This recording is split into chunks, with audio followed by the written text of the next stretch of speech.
Prime Minister Mark Carney promised to, quote, build, baby, build, and he's now made his first moves to meet that pledge, selecting 5 projects for fast track from his newly minted Major Projects Office and earmarking others for further study. Has he met the mark he set for himself, that being nation-building enterprises to counteract the economic hurt of Trump's second term? Let's bring in the front bench to talk about that. Former BC Premier Christy Clark is here. She's a senior advisor with Bennett Jones. Marco Mendicino is former Chief of Staff to Prime Minister Mark Carney and a former Liberal cabinet minister. Former Conservative Industry Minister James Moore is with us. He's now a policy advisor at Edelman. And former federal Conservative cabinet minister and MP Monty Solberg is here as well. He's the CEO of New West Public Affairs. Hi, everybody. Hello. Great to see you. James, I'll start with you. Wondering, the government is really positioning this as something with enormous promise. The opposition is positioning this as something very vacuous. Where does your analysis fall in that spectrum? I thought generally today was a good day. I like the way that Don Farrell started the press conference by saying one project, one review for a decision to be made in 1 year and a project to be completed in 2 years. That's a great slogan. It's a great North Star to be focused on for at least these 5 projects. I kind of wonder why that isn't kind of a system-wide approach to all government procurement and infrastructure build. But I think, the Prime Minister stood there for an hour, and what was clear to me was one thing, is that this is a Prime Minister who is owning these 5 projects, and he says there's going to be another tranche coming in November by the time of the Grey Cup. So, traditionally governments, say that, we're the referees of a process, and the process hopefully results in good outcomes, and proponents can come forward, but we kind of are hands off. This is the first time in a long time I've seen a Prime Minister actually say, these specific 5 projects, I want them done. I want to get to yes. I'm going to take ownership. And if they succeed or fail, that's a symbol of whether or not I've succeeded or failed as a Prime Minister. There's a high risk in that politically, but I kind of like the accountability. I like owning the responsibility. I like the drive to get to yes. I'm concerned about some of the projects that were not on the list. We'll see what happens in the second tranche, but I'm more with Danielle Smith in the sense of I think this is a good step forward, good progress. We'll see what the next round looks like. Marco, can you weigh in on the political risk that James referenced?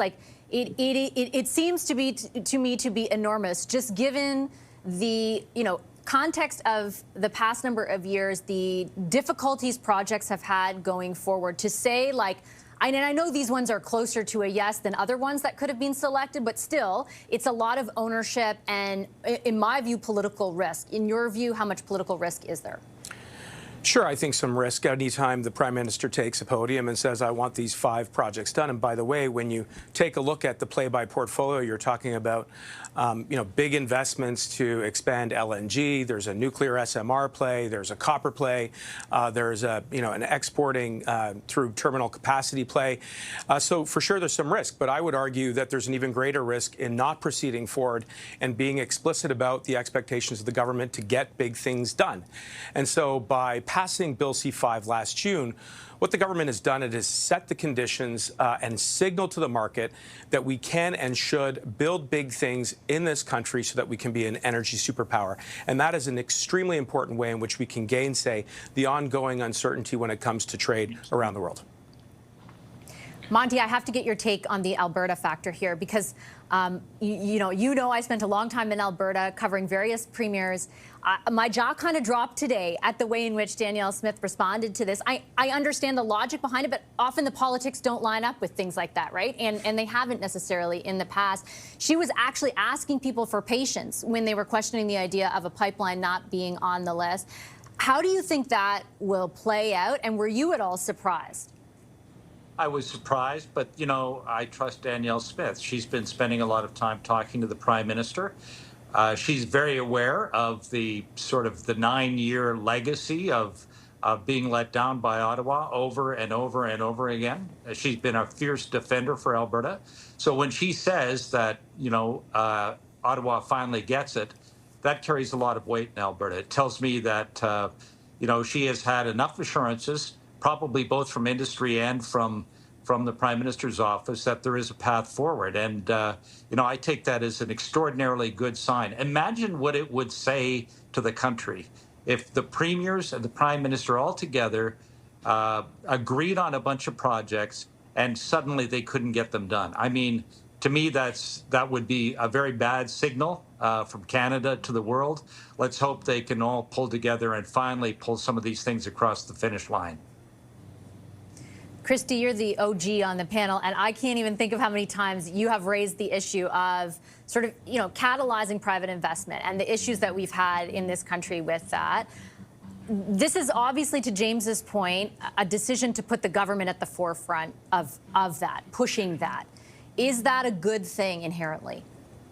Well, it is in Canada because government has been what's been in the way of all of these projects. And for the last decade, it's been the federal government, Justin Trudeau's government, that stood very firmly in the way. So, on the question of, yes, government has a big role to play because government is ultimately the regulator, and it's government that works to fulfill obligations, court-ordered obligations, like, for example, Indigenous reconciliation and things like that, making sure that we are observing and meeting our environmental commitments, all those things, that's government. Government is potentially a huge problem or a huge help. And I think I would just add this point in terms of the amount of risk that the government is taking with these first 5 projects. They were really smart in choosing these 5 because they're all projects that have been, I think almost all of them, if not all of them, have been under consideration for many years. I mean, my government started building Site C. It finally got completed, and we always envisaged that there would be a transmission line from it to support LNG and natural gas. These are all projects that have been long in the cooker. So I'm going to argue that, yeah, there's some political risk in taking any of this stuff on and putting your name beside it. But my goodness, these projects have been considered and under consideration for many years. I would argue perhaps that the greatest risk to some of these projects could be within the Liberal government itself, with some of the folks that have been there for a long time, have been part of the opposition to natural gas and other big resource projects. And some of them are still there. And if I was Prime Minister Carney, that's what I'd be. I think he should keep an eye over his back shoulder while he's continuing to work on these projects, because I think it's exactly the direction we need to go in. Well, you reference, I guess, more broadly, besides the kind of personal politics, James, one key sort of, I guess, maybe friction point, either within Liberal caucus or between the opposition and the government, and that is these energy and environmental policies, like the emissions cap, like the tanker ban, like the impact assessment law that's in place, that C5 on a project-by-project basis will be able to override, but that doesn't get rid of them completely. What is your view on the balance that the government is aiming to strike there? Is it the right one? Will it be politically palatable? Well, C5 is one obstacle. Duty to consult more broadly is another obstacle. And also, by the way, public opinion. If we take the Prime Minister at sort of his schedule of announcements of these projects, right? 5 projects today. Most of them are already in the first quarter. There's still some delivering to be done on a lot of these projects. But if he does 5 now, 5 in November, 5 in February around the Super Bowl, he was going with the football analogies, fine. So if you imagine 15 projects by the time you get to early spring of next year, not all of those 15 projects are going to be politically really popular or easy. Some of them will hit all kinds of roadblocks. It'll be politically challenging for the government to navigate each of them individually. And if the Prime Minister personally wants to take ownership of them, some of those procurements are going to go sideways. Some of those cost structures are going to go sideways. Some of the financing will go sideways. The Aboriginal relationships could be very difficult. There'll be frankly, some local NIMBY public opinion that might be in a Liberal-held riding that may be really problematic. Christy Clark in BC, we saw that with some, public transit projects in the Lower Mainland. These are really hard. Governments are very good at launching planes into the sky and saying, look at what we've done. It's the landing of the plane that matters. And the delivering of these actual projects, that's what matters. And so, today was a good start, but I think there will be some real challenges ahead. I like the energy. I like the ambition. I like the forward lean. But I think this will be a challenging project. But I hope the country's up for it. Yeah. Marco, in your view, what's the key to sticking the landing? Well, you need a good pilot, and I think the Prime Minister has demonstrated thus far that, he certainly has the economic mind to steer us through some of those clouds and some of that uncertainty. But I think that the crucial component here is to execute. And by that, I mean making sure that the government is working closely with industry, that is working closely with rights holders on the ground so that we get these things built. I mean, I know, for example, there was discussion about maintaining our climate objectives. I would point out that, the LNG 2 line, if it gets built, certainly we hope that it does, that it will be among the lowest emitting LNG projects around the world. But the second tranche, which is going to come out, hopefully around the Grey Cup. I know that James referred to it, so did the Prime Minister. It's the Grey Cup. It's the Super Bowl, and then it's the World Cup. So he's certainly hoping to make some pace there. But the second tranche, referred to something called Wind West, which is clean energy that's going to come from, we hope, Nova Scotia and the rest of the Maritimes and Atlantic provinces. So it's important not to get pigeonholed into thinking about Bill C-5 and major projects in just simply one energy category. It's about creating a portfolio of energy projects so that we can exert that energy dominance both domestically and abroad. And I think we can do that. To Christy's point, though, Monty, like these projects are, if you were to pick 5 of the lower risk ones politically, they are that. A pipeline in the third tranche is a little bit different. How long do you think, Danielle Smith will continue to offer patience or Albertans more largely? Well, I mean, if the Prime Minister is making a good faith attempt to drive a pipeline through, I think she'll have lots of time to spend with him and we'll give him some latitude. But it's got to be, that good faith has to continue. Back in whatever year it was when Enbridge was proposing Northern Gateway, we had a pipeline that was pushed for a significant period of time only to have it collapse at the end because of the courts and because the Trudeau government pulled the pin.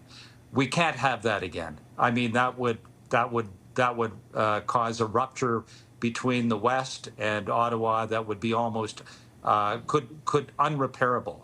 So we need to see that good faith continue. We need to see the government keep its focus. They need to find practical solutions for things like labor shortages, which they will surely incur if a bunch of these projects start to move forward.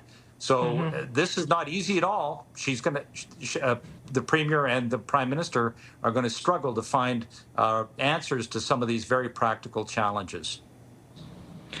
But on this subject, Christy, and then I wanted to turn to Charlie Kirk. Yeah, go ahead. Sure. Just to say, further to Monty's point, not only though do they have, is there momentum here, but they also have in British Columbia and Alberta 2 governments that are highly motivated to distract attention.